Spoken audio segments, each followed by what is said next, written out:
Hello everybody, how you doing today? All right, it is August 18th today as I'm recording this. Today marks exactly 1 year of me being on the line. Last year, August 18th of 2023, I graduated, so it has been a full year on the line as a full-time flight attendant working for a US major airline. So today we're going to discuss what the year has been like, pretty much a year in review. Here we go.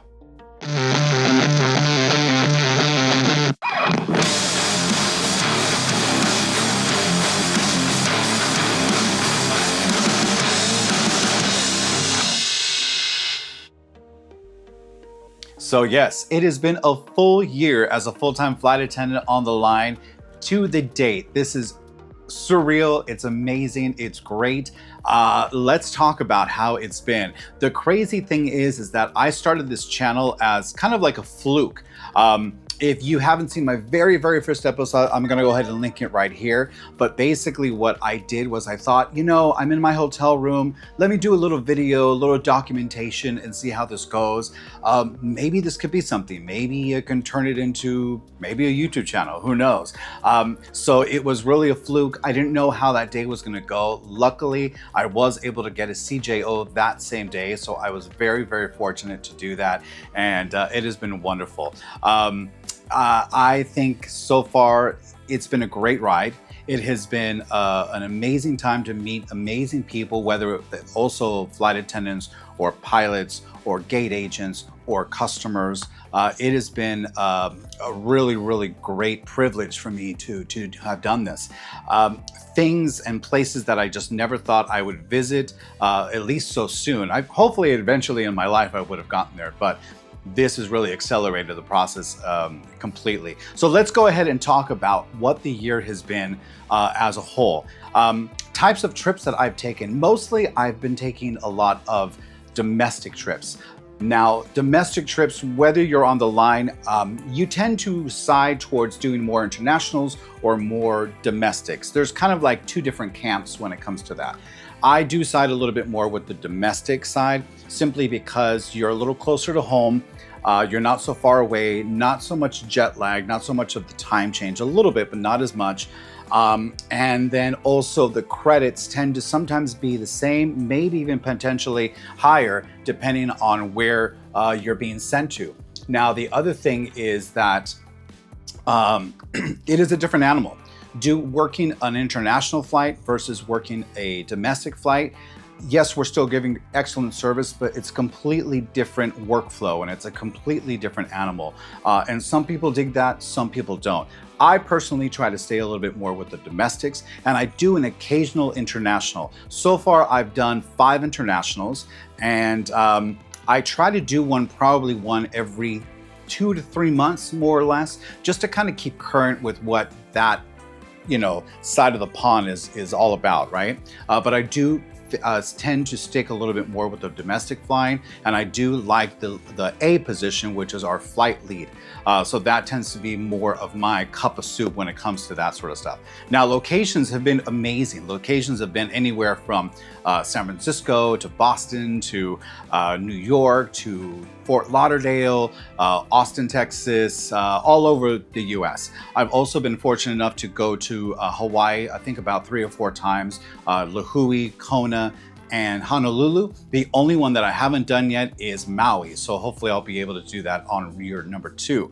I have not gone into Mexico or anything south of the border in that sense, but I have been able to go to Europe a few times, and I think my very first TO, transoceanic, was to Zurich, Switzerland. I also got a London on A days, our standby. And then I did Incheon once upon a time, South Korea, which was amazing. And I think I did Amsterdam twice, actually. Amsterdam, I love Amsterdam. I didn't expect I was gonna love it so much, but I also heard so many wonderful things about Amsterdam, and they're all very true. It is an amazing place to check out. Very eclectic, a lot of fun. So if you haven't done it, I definitely recommend that you check that out. Other FAs that I've worked with, other flight attendants, have been amazing, honestly. A lot of flight attendants are relatively new because my airline had a huge growth spurt in the year of 2023. I think we hired close to 5,000 flight attendants on that one. And I was one of them. So I was fortunate enough to be one of them. And so a lot of different people from a lot of different walks of life. That's the one thing. The diversity in our flight attendants here is amazing. I just met a gentleman by the name of Tim, who was a sheriff, I think, for like 25, 30 years. He retired and he always wanted to do this, and here he is. It's great. I've had lawyers, I've had doctors, people in the medical field, teachers, people from the corporate world. A lot of people from the corporate world that were like, you know what, I've done my thing, I'm kind of over it, I want to kind of do something that I really want to do, So people from all types of life, all different ages too, anywhere from 21, because that is the earliest we allow here, because we do serve alcohol on the plane. So 21 all the way up to, I could be wrong, but I think our #1 flight attendant, who's based in Seattle, she is about, if not, she's already done it, 65 years on the job. Not 65 years old, 65 years on the job. So she's going to be awarded a nice special pin coming up very soon for one of our ceremonies. But yeah, so the age range, just vast. It's amazing. It's really, really cool. The bases have been great. We have actually increased our bases lately. Before, I think we only had maybe about 5 or 6 or so. Now I think we have probably a little over 10. Anywhere from a larger base, which our biggest base is Atlanta, because that is our headquarters, all the way to a small base like Fort Lauderdale / Miami. So a lot of varying bases. I've been able to be a part of Detroit. I was there for a couple months, and now I have been in Seattle, and I'm actually contemplating on transferring possibly to Portland, which would turn me into a non-commuter, because the commuting part, and we'll get to that in a second. But yeah, I'm a commuter right now traveling to Seattle. So I put in my transfer to Portland. We'll see how that goes. We'll see if that's a good move. I'll report back on that. The airports have been amazing. There's some airports that are gorgeous out there. If you just checked out, I saw, I just put up a episode of the PDX, the Portland, Oregon airport. If you haven't seen it, I'll go ahead and link it right here. And this is a brand new airport terminal that just opened just a few days ago. And luckily I was there. I landed just a few hours before they unveiled it. So you can check it out right there. But airports have been amazing. There's a huge a renaissance with a lot of the airports being redone. So there are some gorgeous ones out there and a lot of really cool amenities. Now, our pay has been really interesting, because my pay has gone up from the first year to the second year. So it has been a nice little bump up. I've also been able to fly flight lead, which also gives us another bump up. And then also we do international, which yet still gives us yet another bump up. So it has been really, really cool. But it has been challenging. It's not a hard job, but you are making, you are putting in your time for that money. So we'll talk about a little bit more about that. But I also did a complete year in review on all the money that I made in 2023, and you can check that out right here as well if you want to go a little bit more into detail. Benefits have been great. Doing our travel benefit, which I haven't really taken full advantage of because I've been working a lot lately, but I definitely plan to do that very, very soon. But the benefits are fantastic, anywhere from health insurance to gym membership, obviously the flight benefits, retirement package, the whole thing. So it's been really, really nice. My company is doing its very, very best to take care of us, and I think they're doing a wonderful job so far. So more benefits are supposedly coming down the line, so we'll see how that all goes. Seniority is a big deal. I don't know if you know, but the aviation industry is completely based on seniority. Like I said, that lady who's been on the line for 65 years, she gets to do pretty much whatever she wants, which of course, because she's put in her time. To someone like me who's only been on the line for a year, the more we move up in seniority, the more we're able to customize our schedules to what we want or what we don't want. So that's another nice thing. And time management is something that we really have to deal with. I know I have. Being a commuter as time management is a huge, huge, huge deal. And sometimes it gets a little challenging. So we'll talk a little bit more about that later on. But even, so I've even come across a few celebrities in my line of work. Some notable ones, I've actually come across John Goodman, Christina Ricci. I think I came across Michael Pena, and also Blair Underwood, and a few more actually. It's been really, really cool to see them there in the flesh. And yeah, it's been cool. So I have actually come across a few celebrities on my planes, which has been great.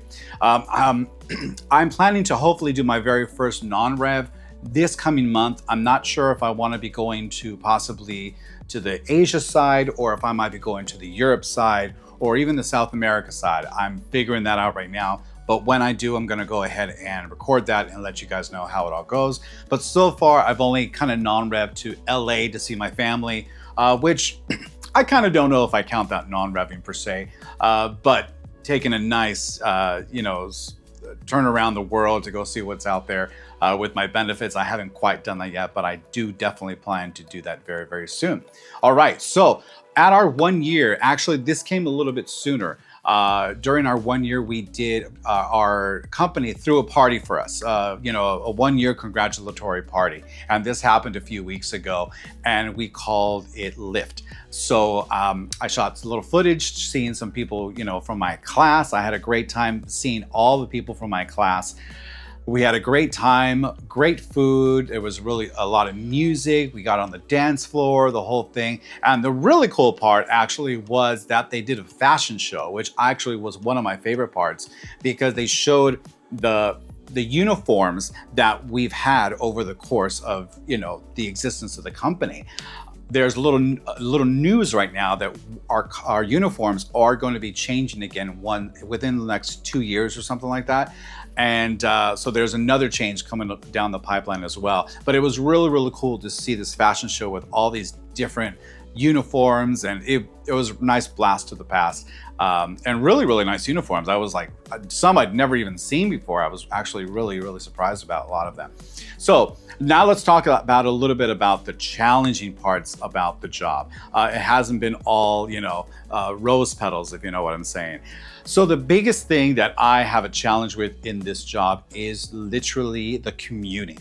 Now, I'm probably maybe going to do another episode specifically on commuting, but one thing is for sure, that commuting is a pain in the butt. All right, it really is super, super challenging. To give you a quick idea, if I needed to be reporting around 8, 9, 10 o'clock in the morning in Seattle, that means I typically have to get up at 3 o'clock in the morning in Portland to get ready, get all my stuff together, get to the airport, make that flight, make sure that there's space on that first flight for me to get there. And I get there, and once I'm there, I'm probably sitting for 1-2 hours or something before I even start my report time to even start work an hour after that. So it is very challenging, and it can be very time consuming if you do not live in base. So that for me has been the biggest challenge. And honestly, it kind of wears you a little bit. Obviously it's just going to take your energy and your time from your day. So that's the biggest grind that I find about the job, which is exactly why I'm considering trying to transfer over to my home base. Now, my home base in Portland is a very, very small base.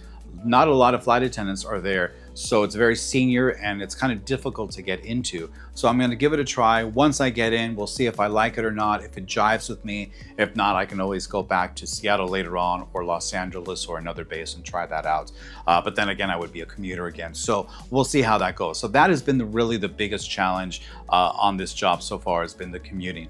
The next challenge has been A days and standby. So A days, if you don't know, is kind of like being on call, and sometimes we'll put us on A days or a standby, where I actually go in uniform to the airport and sit there for a few hours and wait to see if they need me. Right now, as it is, today I was actually on yesterday I was actually on standby, and today I am here on a trip that they put me on.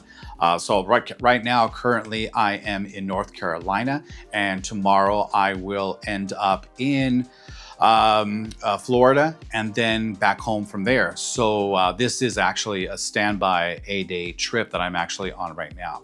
Not the most horrible thing in the world, but once I get to a certain seniority, I will no longer have to do those. I would say probably another 6 to 12 months from now that I will probably be released on 8 days, and that'll be great because that'll open up my schedule and I won't have that obligation as much anymore. But right now it can be a little bit challenging as well. And once you see it on your schedule, it's also very hard to kind of move around too. So, but it's not impossible. But anyway, so that's the other challenging thing. There have been some emergencies on my flights, anywhere from a lot of fainting, sickness sort of stuff. So we do have to be prepared for medicals because they most definitely happen.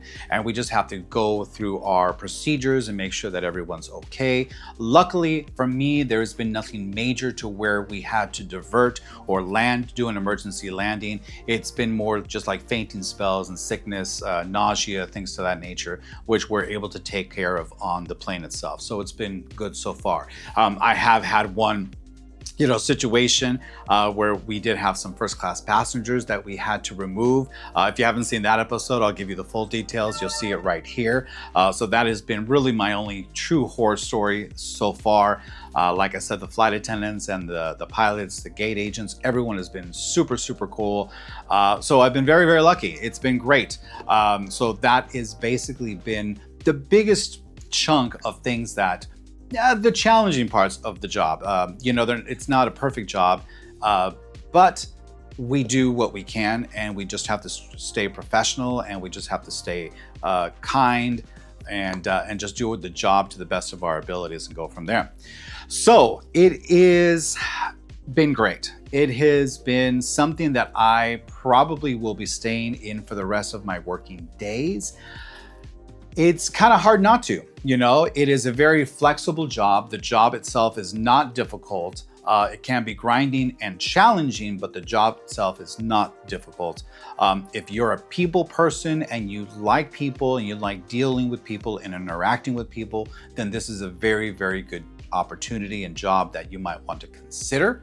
I'm going to be talking a little bit more about if you are thinking about becoming a flight attendant yourself. I have some episodes geared specifically towards that coming up to try to help you out if it's something you want to look into. So stay tuned for that.